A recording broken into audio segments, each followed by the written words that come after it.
once again for the renegade master. Back once again for the renegade master. Back once again for the renegade master. Back once again for the renegade master. Back once again for the renegade master. Hello my renegades, and we are back to talk about all things that is Love Island season 10, and we are on to the next episode. And I have somebody here with me. Do you want to introduce yourself? Hi, I'm Morocco Blue. I'm her partner. And we're going to talk about the Love Island that happened. Shit. Last night? Yeah, last night. It's a good job I got you here with me. Right, that happened last night, and we know that things went down between Whit and OG Ella, and also Scott was getting into some strife with Abby and with the rest of the group, with them telling him that he's not being real with Abby at the end of the day, and them thinking that he's not interested in her. He's not. He really isn't. He totally isn't. But what we're going to do is go straight into the Whit and Ella stuff that happens. Right, so it carried on. Before you do that, don't Yeah. you know, I probably should like and subscribe because she's awesome. Yeah, At least I think so. yeah. That one, please hit that subscribe button. Hit the notification button so you know when I'm doing my videos. Because I am on the road to 1K. And I'm hoping that I get there. So I need all of you to start hitting that subscribe button. Right. The button has been pressed. Because I don't know what to do. Oh my God. This is why it's harder to do with two people, because when you find something funny, you get the case of the giggles. Yeah, I know. Right. We'll just get on to Whit and Ella and the situation between them. I'm going to start off by saying that I think the producers were fucked up at the end of the day to go and put them on like a little mini date to probably try and hash out their issues. But I think the producers were trying to capitalize on the fact that, you know, their relationship was a little bit rocky at that point, so they were trying to make TV, and I didn't think it was fair for them to use them that way. Well, I just really feel like at the end of the day, they try to create a rivalry where there was none. Like even after the initial argument, they cut to her recounting the story with Ty. You know, he gives his 2 cents on how Whitney can dish it out but can't take it, and then Jess and Molly come over and they're like, we don't think you're selfish at all, which I don't think Ella is selfish. No. So I do agree with them, but the way that it was cut was kind of making it look like this was going to be the Ella faction, and I'm mad that they created a text for them to have a one-on-one, because nobody else, when they had problems in the villa, got personal one-on-one conversations to work that out. They either had to work it out in the yard or in the house, in the villa. But now we got Friend Island instead of Love Island. Exactly. But I would say that when it comes to Ella and Whit, I like them both. I do like them both. But I'm the type of person as well, as I said before in my videos, that even though I like a person doesn't mean that I can't call out their bad behaviour when I see it. I think the way that it was cut, they were probably trying to make Whit look more of the aggressor in the situation, in that sense. But then also, on the other hand, Whit just didn't seem to at least try to... She wasn't helping herself out. She wasn't. She wasn't helping herself out. Because at the end of the day, if we look at the situation in its totality and then break it back down, compartmentalize it, Whit and Ella were having the same conversation. But Whitney was not giving Ella grace where I believe grace should have been given, right? So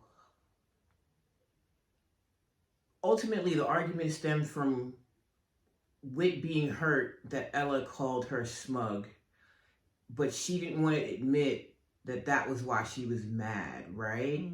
And Ella was upset because Whitney called her selfish, right? So both of them were hurt by something that the other person said. I feel like when Ella came to Whitney and were like, hey, let's just get in front of this before it comes a thing. You hurt my feelings when you called me selfish. That was the time for Whitney to, hey, I could have worded that better. I'm sorry that I hurt your feelings, but this is how I feel. But she took the conversation left, and she let the conversation stay left for overnight when it could have been settled that night. But then also as well, when you're saying that Ella could have, when Ella turned around and says, look, this is, you saying this has hurt my feelings. Yes, we could have taken those on board, but then also counteracted with, well, you saying, picking me and locking out, saying that we were smug hurt my feelings, because then Ella could have probably explained the meaning behind it, and in fact it wasn't meant to be a dig towards her in that sense. Well, I think Ella tried to explain it, and Whit insinuated that Ella was a liar and said that she had an issue with being honest, when at no point in the season has anybody ever accused Ella of deception. So I feel like that accusation came out of nowhere. So like she was trying to tell her like it was just a challenge, and the reasons that I was giving for you being smug were valid reasons that you have to be a smug couple. I think more so Whit was holding Ella accountable for the things that Ty said about Lockham. Especially in Challenge, because at the end of the day, it was Ty that actually gave the explanation as to why they picked Lockham and Whit. It wasn't just directed at Whit, it was both of them. But then also people seeming to forget that it wasn't just them two that actually said the same thing in regards to Whit and Lockham being smug, but the issue just ended up being directed at Ella, because I think Whit thought that Ella was directing everything at her. But the thing that confused me is when Whit was saying to Ella, or Whit was saying to someone, to whoever she was talking to in the villa, that Ella was using the challenge in order to say what she needed to say to Whit rather than coming to her direct. Now, at the end of the day, never, those questions have never come up in terms of who's smug and who's this in the villa. And also, Ella has always been directing when she goes to people. That's never been an issue. So I think something more was at play for Whit in that regard when it came to Ella.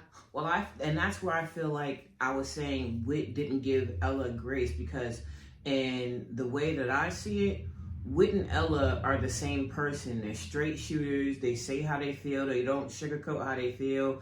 If they're going to say something, they're going to say it straight out, right? So,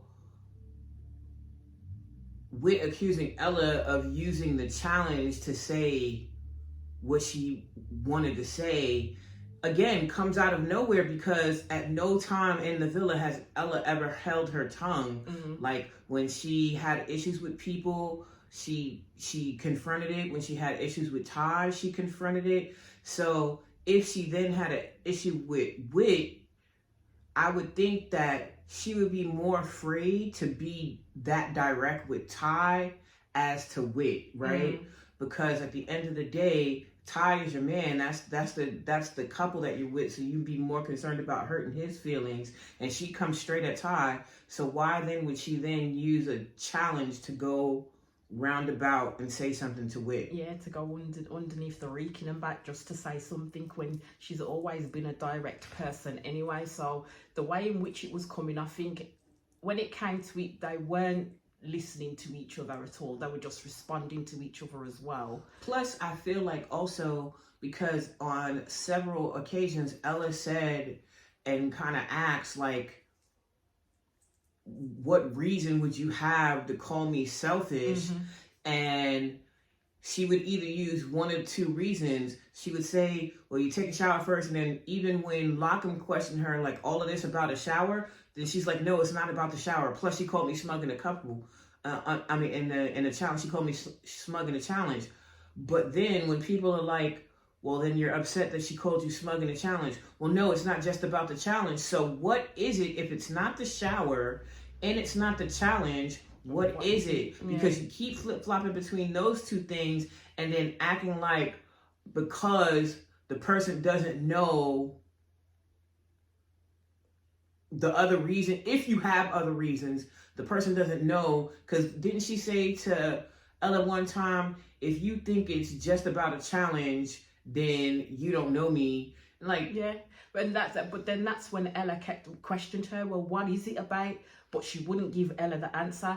Even when Ella asked her, what makes me selfish? She still couldn't give Ella the answer, because at the end of the day, even though she took offense to being called smug in the challenge, that's not someone being selfish. That could be classed as being a little bit snaky towards that person, but it doesn't class them as being a selfish person or rude. Yeah.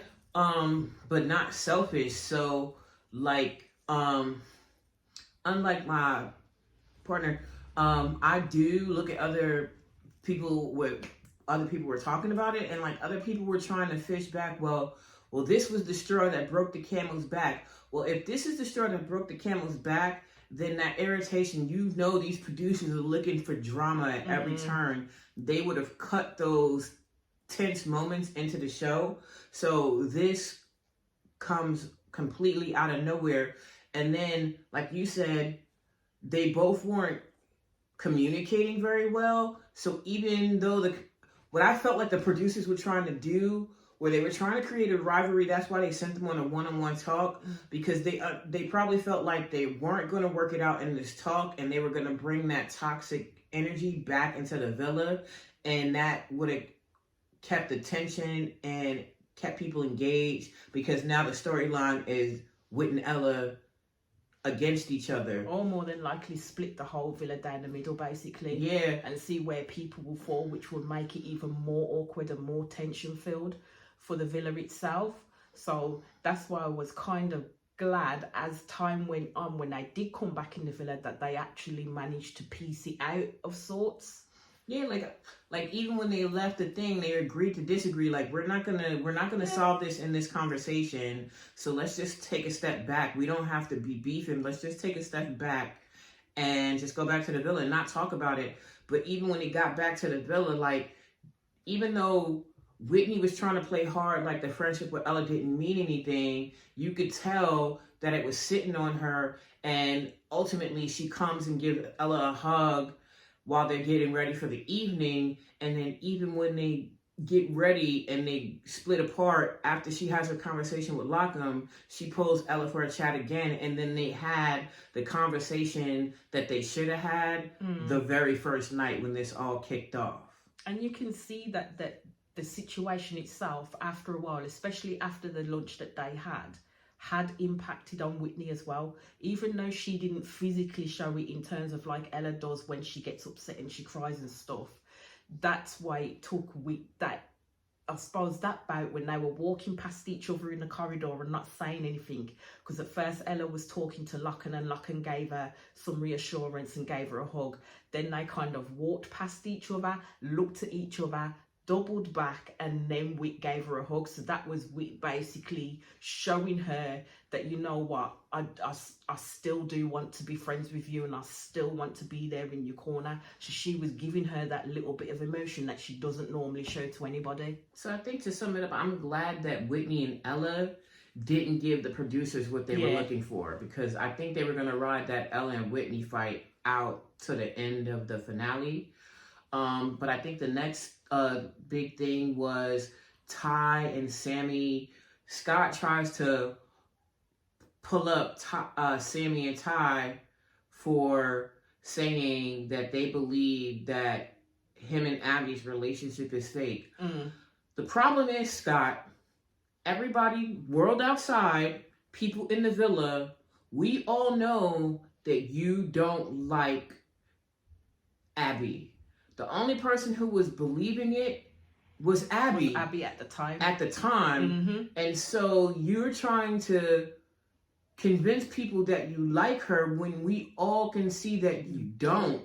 And so at the end of the day, No one's saying that you're a horrible guy because you don't like Abby, but I feel like you're more embarrassed because other people, Islanders, have clocked your game. Like, you've attached yourself to Abby to make it to the end because you need to be in a couple to make it to the end. So unless they are going to next week do another favorite couple vote, you're gonna make it to the end.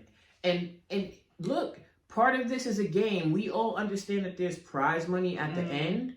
So you understood that you weren't gonna find love on Love Island. So your gameplay now is to try to make it to the end and probably have a chance to win the money. I don't know how, but I think that it feels that's what you're doing.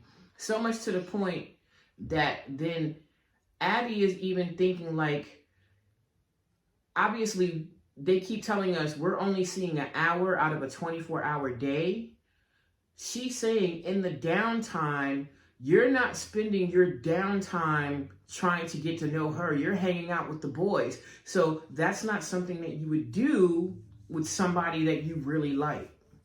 That's true. And that's why she was having that conversation with Wit.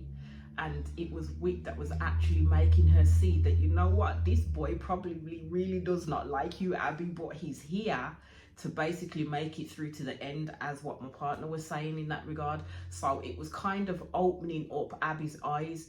But the only thing that I didn't like in terms of when Abby then went to speak to Scott is her then throwing up Mitch in his face and saying, well, Mitch did this and Mitch did that. And then that kind of puts pay to people thinking that you're still obsessed with Mitch. But I think, and that's a valid point, but what I think it was she didn't verbalize correctly. Like, she could have said the same thing and said, if you're interested in somebody, you might want to get up and make them coffee or stuff like that. But she put it to Mitch because that was the last relationship that she was in. But I think I don't think it's because she cared for Mitch. She thinks she was trying to, like, how do you guys say? She wanted Scott to graft her a little bit. Okay, we're in this couple now. I understand everything happened, but like, I'm grafting you and letting you know that I care for you.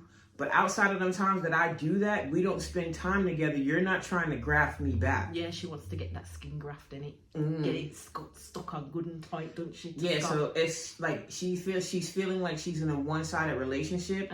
And I feel like she communicated that poorly because she brought up Mitch. So at the end of the day, again, everybody can see this, because even when they go to get ready for the night, Lachlan's like, yo, step your game up, because you're pretty much wasting this girl's time. Like, nobody's expecting you guys to fall in love in a week and a half or 2 weeks, because you only got together this last 2 weeks of the journey. So nobody's expecting you to fall in love overnight in 2 weeks. But at least try.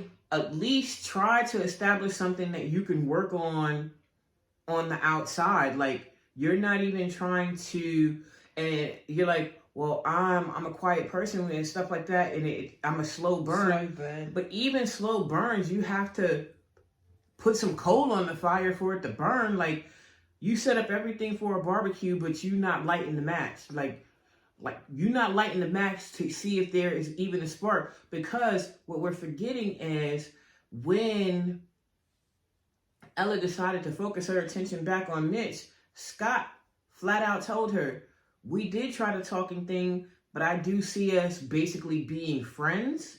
So you've already admitted that you only see this girl as a friend, but you don't want to say it twice because people are saying it first. So it's like you're embarrassed of the fact that you don't like this girl and there's no way to get to the end without being in a couple with her. All of what you said. I mean, that was pretty much the whole episode. They focused so much on the episode on Whitney and Ella, thinking that it was going to be more drama than it was. Like, they let other people say their 2 cents. Like, Zach kind of said what Ty said, like, Whitney throws it out, but she can't take it back, which is very, very well true, because anytime Whitney said something that hurt somebody's feelings and they tried to call her up on it, She was like, it's just a game. It's just a game, love. It's just a game, love. But when Ella said it was just a game and it wasn't that serious, she accused Ella of being a liar. Yeah. So True. that was pretty much the whole episode, though. Yeah, it was. As I said, I went through part of that in my previous one in terms of the fact that she couldn't take the fact that, you know, it was just a game at that point. But as I said, the challenges are always designed to be fuckery. They want to fuck with these people's minds, to be fair, and that's exactly what they're doing.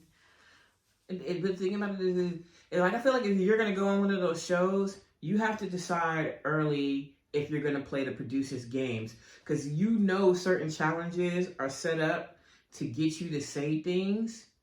And you could opt to not say it, because a lot of them cop out. It was a challenge. What was I supposed to do? You could have said something different. You could have picked someone else. And I think that, again, going back to Whitney and Ella, I think that was what Whitney was mad about. Like, out of all the couples, even though they said be honest, who's going to call you up and say you're lying? Nobody knows if you say that that's your honest opinion, that's your honest opinion. So I think Whitney was more mad that Zach and Ella chose her and Lockham when they had the option to choose anybody else in the villa. Yeah, so that's what she was more pissed off about, to be fair, because she just felt that, you know, at that point, while everybody else was saying Locken and Witt, she thought that Ty and Ella, or more so Ella, would have her back and wouldn't say them, basically. I just want to say to the producers of Love Island,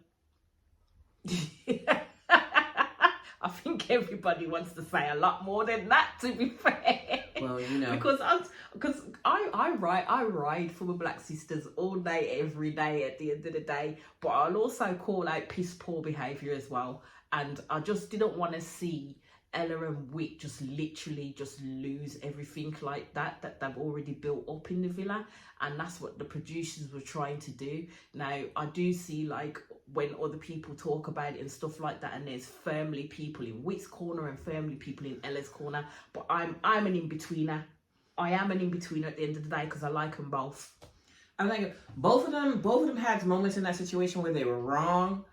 I'm going to be, and again, I'm not a Whitney hater. I think that she is a front runner to win the money. I think Ella initially stepped out of her wrong and tried to resolve it the right way. Yeah. But Whitney was having none of it. And then when she realized, because I think the problem with Whitney is that every time she was trying to express it around the villa, people were equally as confused as Ella. Like, you're doing all of this for a shower? For a shower. Or you're doing this all for a challenge that doesn't even really mean anything? But that's why I said I knew it wasn't about the shower. It wasn't about the shower. That was just the opening. It was to fill it in terms of something that she wanted to get at Ella for at that point in time. And I knew it wasn't necessarily all about the challenge either, because as I said, she kept flip-flopping. Oh, it was the challenge, it wasn't the challenge, it's more than that. But she wouldn't really lead anybody into saying, well, this is what it's really about. But you do see in her VC that she does call Ella a princess, basically. She has princess tendencies. So it could be to do with that, or it could be to do with the stuff that she feels that she's watching. I don't know. I feel like Ella is just a louder, more emotional version of Whitney. So Ella's the princess in her space. Whitney's the princess in her space. And now you have two princess energies who handle things very differently, who happen to have a falling out. But yeah, that was pretty much the whole episode. Yeah, it was. So I'm going to end it there, my renegades. Thank you all for continuing to ride with me. And as I always say at the end of my videos, hit that subscribe button, hit the notifications so you know when I'm back on. And I'll see you all again soon. Peace out.